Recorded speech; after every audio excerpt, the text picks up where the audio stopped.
हरितालिका तीज व्रत की कथा। एक बार भगवान शिव ने पार्वती जी को उनके पूर्व जन्म का स्मरण कराने के उद्देश्य से इस व्रत के महात्म्य की कथा कही थी।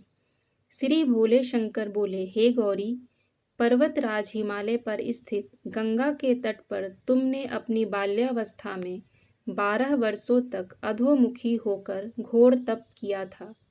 इतनी अवधि तुमने अन्न न खाकर पेड़ों के सूखे पत्ते चबाकर व्यतीत किए। माघ की विकराल शीतलता ने तुमने निरंतर जल में प्रवेश करके तप किया। बैसाख की जला देने वाली गर्मी में तुमने पंचाग्नि से शरीर को तपाया। श्रावण की मूसलाधार वर्षा में खुले आसमान के नीचे बिना अन्न जल ग्रहण किए समय व्यतीत किया। तुम्हारे पिता तुम्हारी कष्ट साध्य तपस्या को देखकर बड़े दुखी होते थे। उन्हें बड़ा क्लेश होता था। तब एक दिन तुम्हारी तपस्या तथा पिता के क्लेश को देखकर नारद जी तुम्हारे घर पधारे। तुम्हारे पिता ने हृदय से अतिथि सत्कार करके उनके आने का कारण पूछा। नारद जी ने कहा, गिरिराज, मैं भगवान विष्णु के भेजने पर यहाँ उपस्थित हुआ हूँ। आपकी कन्या ने बड़ा कठोर तप किया है। इससे प्रसन्न होकर वे आपकी सुपुत्री से विवाह करना चाहते हैं। इस संदर्भ में आपकी राय जानना चाहता हूँ। नारद जी की बात सुनकर गिरिराज गदगद हो उठे। उनके तो जैसे सारे क्लेश ही दूर हो गए। प्रसन्नचित्त होकर वे बोले, श्रीमान, यदि स्वयं विष्णु मेरी कन्या का वरण करना चाहते हैं तो भला मुझे क्या आपत्ति हो सकती है। वे तो साक्षात ब्रह्म हैं। हे महर्षि, यह तो हर पिता की इच्छा होती है कि उसकी पुत्री सुख संपदा से युक्त पति के घर की लक्ष्मी बने। पिता की सार्थकता इसी में है कि पति के घर जाकर उसकी पुत्री पिता के घर से अधिक सुखी रहे। तुम्हारे पिता की स्वीकृति पाकर नारद जी विष्णु के पास गए और उनसे तुम्हारे ब्याह के निश्चित होने का समाचार सुनाया। मगर इस विवाह संबंध की बात जब तुम्हारे कान में पड़ी तो तुम्हारे दुख का ठिकाना न रहा। तुम्हारी एक सखी ने तुम्हारी इस मानसिक दशा को समझ लिया और उसने तुमसे उस विक्षिप्तता का कारण जानना चाहा। तब तुमने बताया, मैंने सच्चे हृदय से भगवान शिव शंकर का वरण किया है, किंतु मेरे पिता ने मेरा विवाह विष्णु जी से निश्चित कर दिया। मैं विचित्र धर्म संकट में हूँ, अब क्या करूँ। प्राण छोड़ देने के अतिरिक्त अब कोई भी उपाय शेष नहीं बचा है। तुम्हारी सखी बड़ी ही समझदार और सूझबूझ वाली थी। उसने कहा, सखी, प्राण त्यागने का इसमें कारण ही क्या है। संकट के मौके पर धैर्य से काम लेना चाहिए। नारी के जीवन की सार्थकता इसी में है कि पति रूप में हृदय से जिसे एक बार स्वीकार कर लिया, जीवन पर्यंत उसी से निर्वाह करे। सच्ची आस्था और एक निष्ठा के समक्ष तो ईश्वर को भी समर्पण करना पड़ता है।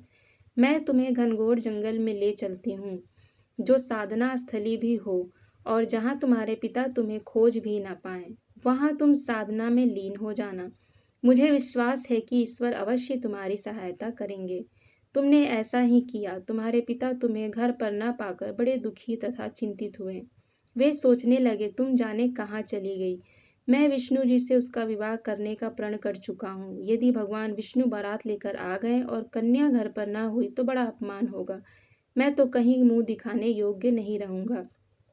यही सब सोचकर गिरिराज जोर शोर से तुम्हारी खोज करने लगे। इधर तुम्हारी खोज होती रही और उधर तुम अपनी सखी के साथ नदी के तट पर एक गुफा में मेरी आराधना में लीन थी। भाद्रपद शुक्ल तृतीया को हस्त नक्षत्र था। उस दिन तुमने रेत के शिवलिंग का निर्माण करके व्रत किया। रात भर मेरी स्तुति के गीत गाकर जागी। तुम्हारी इस कष्ट साध्य तपस्या के प्रभाव से मेरा आसन डोलने लगा। मेरी समाधि टूट गई। मैं तुरंत तुम्हारे समक्ष जा पहुंचा और तुम्हारी तपस्या से प्रसन्न होकर तुमसे वर मांगने के लिए कहा। तब अपनी तपस्या के फलस्वरूप मुझे अपने समक्ष पाकर तुमने कहा, मैं हृदय से आपको पति के रूप में वरण कर चुकी हूँ। यदि आप सचमुच मेरी तपस्या से प्रसन्न होकर आप यहाँ पधारे हैं, तो मुझे अपनी अर्धांगिनी के रूप में स्वीकार कर लीजिए। तब मैं तथास्तु कहकर कैलाश पर्वत पर लौट आया। प्रातः होते ही तुमने पूजा की समस्त सामग्री को नदी में प्रवाहित करके अपनी सहेली सहित व्रत का पारण किया। उसी समय अपने मित्र बंधु और दरबारियों सहित गिरिराज तुम्हें खोजते खोजते वहां आ पहुंचे और तुम्हारे इस कष्टसाध्य तपस्या का कारण तथा उद्देश्य पूछा। उस समय तुम्हारी दशा को देखकर गिरिराज अत्यधिक दुखी हुए और पीड़ा के कारण उनकी आंखों में आंसू उमड़ आए थे। तुमने उनके आंसू पोंछते हुए विनम्र स्वर में कहा, पिताजी, मैंने अपने जीवन का अधिकांश समय कठोर तपस्या में बिताया है। मेरी इस तपस्या का उद्देश्य केवल यही था कि मैं महादेव को पति के रूप में पाना चाहती थी।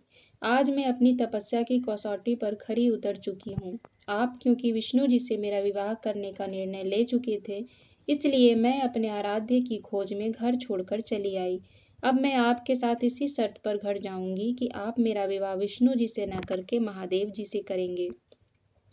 गिरिराज मान गए और तुम्हें घर ले गए। कुछ समय के पश्चात शास्त्रोक्त विधि विधान पूर्वक उन्होंने हम दोनों का विवाह सूत्र में बांध दिया। हे पार्वती, भाद्रपद की शुक्ल तृतीया को तुमने मेरी आराधना करके जो व्रत किया, उसी के फलस्वरूप मेरा तुमसे विवाह हो सका। इसका महत्व यह है कि इस व्रत को करने वाली कुमारियों की मनोइच्छित फल देता हूँ। सौभाग्य की इच्छा करने वाली प्रत्येक युवती को यह व्रत पूरी एक निष्ठा तथा आस्था से करनी चाहिए और इस कथा का श्रवण करना चाहिए। जय हरितालिका व्रत।